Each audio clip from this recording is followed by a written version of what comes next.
Yeah. Right, now we're talking about those train tickets. Over 1 million of them are going to be reduced by as much as half from this month. Yeah, it's called the Great British Rail Sale, and it is the government's latest initiative to ease cost of living pressures. Although transport campaigners, as we've just been discussing, say that this temporary sale may not be quite as it seems. Let's speak now to our correspondent out at Woking train station this morning. Good morning to you, Paul Hawkins.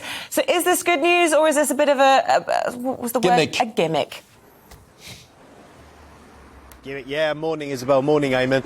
Well, it depends how you look at it, really. I mean, prices slashed by as much as a half on rail fares across the UK.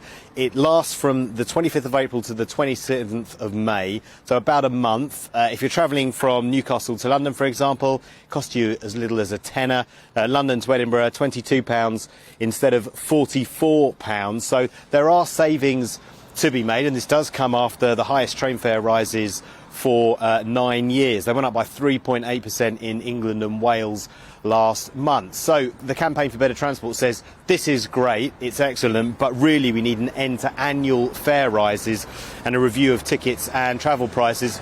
And this rail sale, as they're calling it, it only works for off-peak fares as well. So the government's hoping it's going to help people with the cost of living, help them with making those journeys by train, and it'll also give a boost to the British tourism industry, making day trips into London from places like Woking, only 20 minutes by train from here, making trips to, the Lake District, Peak District, Cornwall, etc.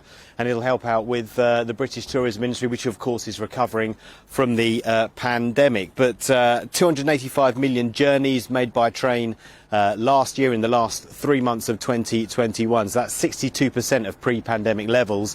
The Campaign for Better Transport says you're going to need more than just this gimmick, this 1 month rail sale, if you're going to increase fares, if you're going to increase passenger traffic on the train.